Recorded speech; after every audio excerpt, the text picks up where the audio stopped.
Set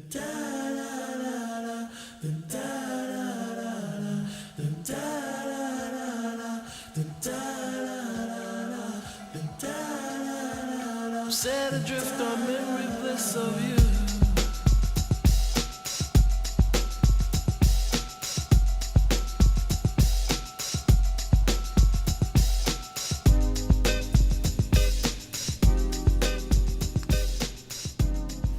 Everybody, Basilray from VapeTV.com with a device review. So this is the LavaTube, or it's been called L-Rider, VV-Tube, VV this and that, variable tube of lava fanciness.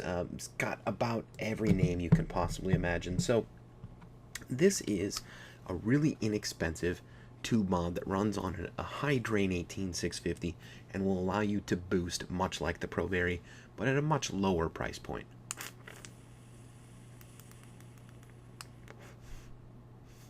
So here I have the LavaTube, and I'm leaking juice everywhere, with an HH357 long barrel 510, 1.5 ohms, juice everywhere. Wipe that off on the shorts and we go.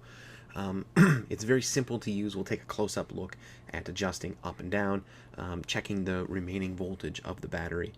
Unlike the original ProVary, when it gets to combinations that the device isn't happy with, such as anything more than 3.7 volts with a 1.5 ohm atomizer, rather than giving you an error code, it will drop the voltage down and let you continue using it. So you're always going to get a vape. Nice clicky button, very light, very, very light. I mean, this with a battery and atomizer and everything on it is probably lighter than the ProVary without a battery in it, and the regular end cap. It's very light construction, aluminum tubing. The bottom cap is got a plastic casing on it, which is prone to cracking and breaking off. Initially, there were some issues with some kind of wonky designs coming out of the factory, so atomizer connections were very crooked, plastic cracked caps. I think there were some issues with, you know, scratches and things. It's got kind of a nice black matte finish. I think there is a red one. I've seen some pictures of it. I haven't seen one in person, but for the price point, which is rather inexpensive, pretty nice little mod. So let me take a toot to throw one up to Grim Green. We'll call it a toot, and we'll get in close. We'll do some testing. We'll check it out.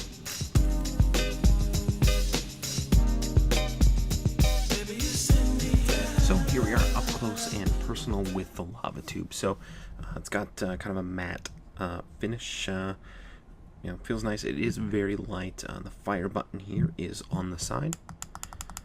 Nice and clicky, and it does fire every time. The battery cap here, you are likely going to want to put a little bit of Noah locks on here, unless you like the sound of metal on metal. So standard non-copper spring. Some people have had problems with the plastic on this end cap cracking off or coming off. You can glue it back on, or you can continue to use it without the cap. So you do want to make sure you're using a high drain or IMR 18650. This is a standard 1600 milliamp hour 18650 from AW. As a frame of reference, the 2000 milliamp hour AW 18650 does not exactly fit here. You could use also flat top IMRs if you are a fan of the MNKE 18650s. Those are flat top and those will fit, but just as a frame of reference, here's the 2000 milliamp hour AW, and if we stick that in here, it will connect and fire.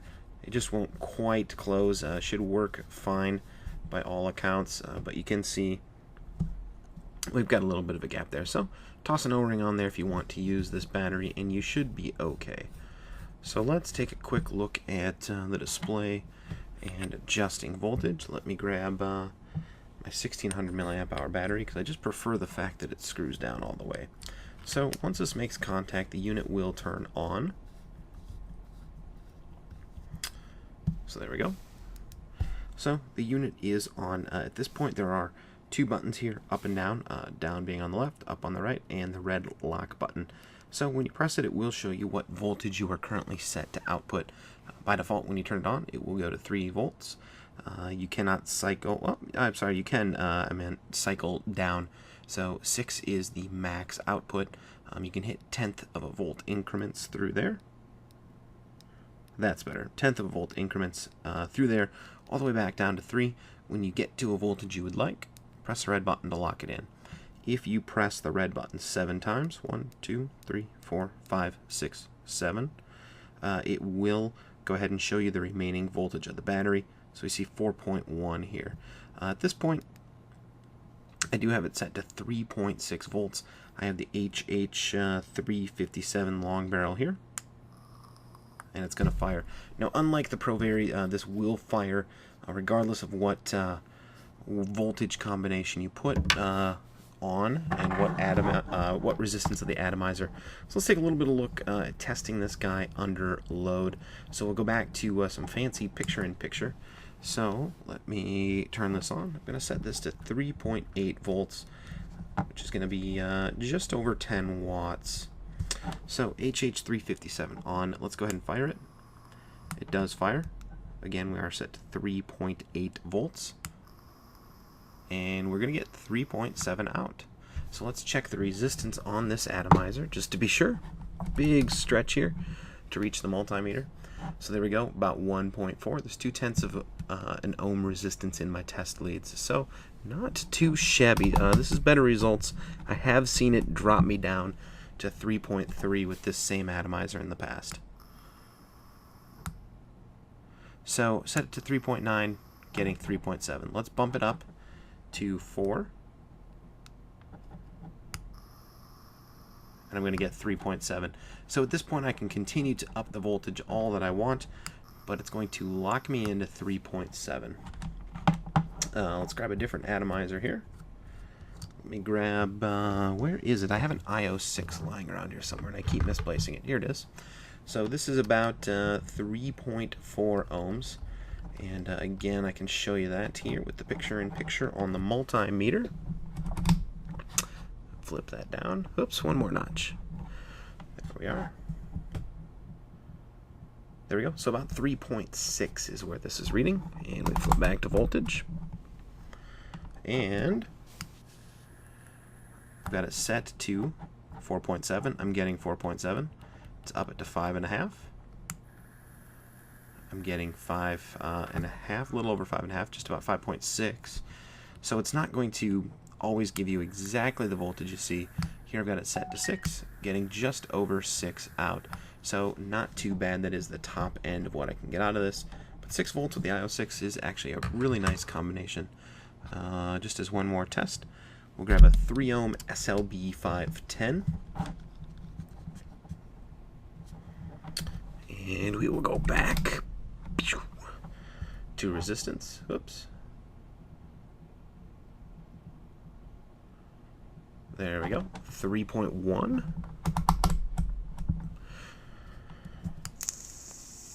And again, we're set at 6, getting 5.9, just to show you here. So we are set at 6, getting 5.9. So really not too bad. Pretty good range. Let's go to one more atomizer quickly. This is a 1.5 ohm at 306. Now again, we should get a max of 3.7 out. So I'm going to drop this down just to 4 as our test here. Oops.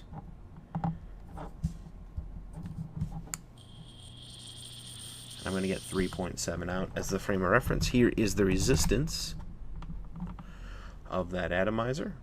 A little under, yep, right about 1.4. So some of that variance, and this is a 1.5 ohm addy, could again be from that, but 3.7, so 10 watts is kind of the max you can really get from a 1.5 ohm 510 or 306 or 901, whatever it might be. So one thing I didn't mention during the kind of close-up here is there is a recessed juice well. It's going to catch some leakage. As you can probably see, if I can get it to drip off now, of course it won't. It's only going to drip on me. It will collect juice there. You can do some kind of suction re-intake into the atomizer, but it's not really designed to do that terribly well. So is this a worthwhile purchase?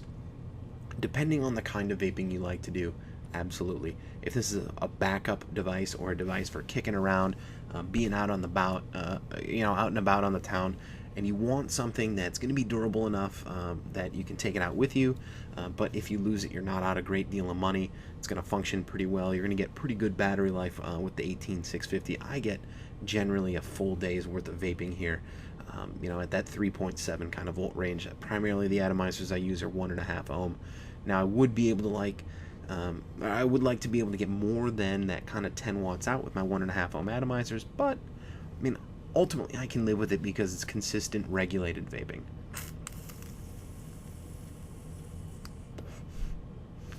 So where can you get this? Just about everywhere. I purchased this one from naturevapers.com. There's some really good deals going on from just about everybody. Volcano was the first one to sell it. Other vendors are selling it with different names, like we mentioned earlier, the VV Tube, VV Mini Tube. There is an 18, a smaller version, an 18490 or 18350 version that will take a smaller battery. Now juice is leaking everywhere. Aye. Should have drip shielded.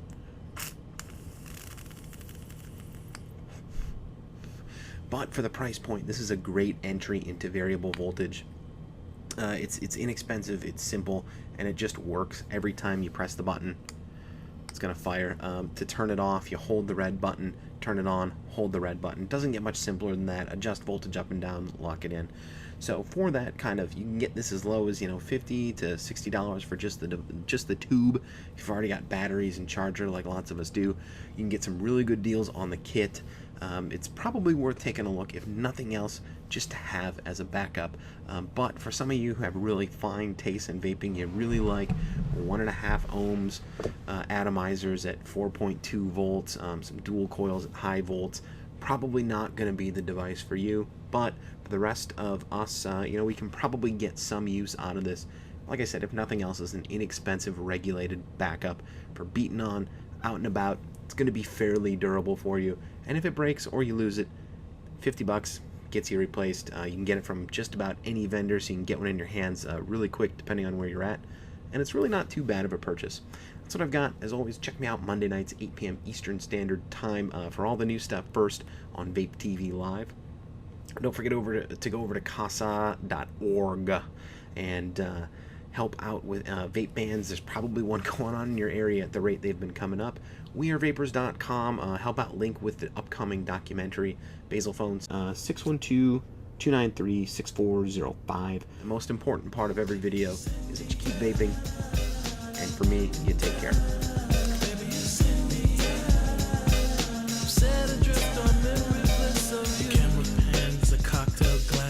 Behind a blind of plastic plants, finds a lady with a fat diamond ring. Then I can't remember a damn thing. I think it's one of those deja vu things.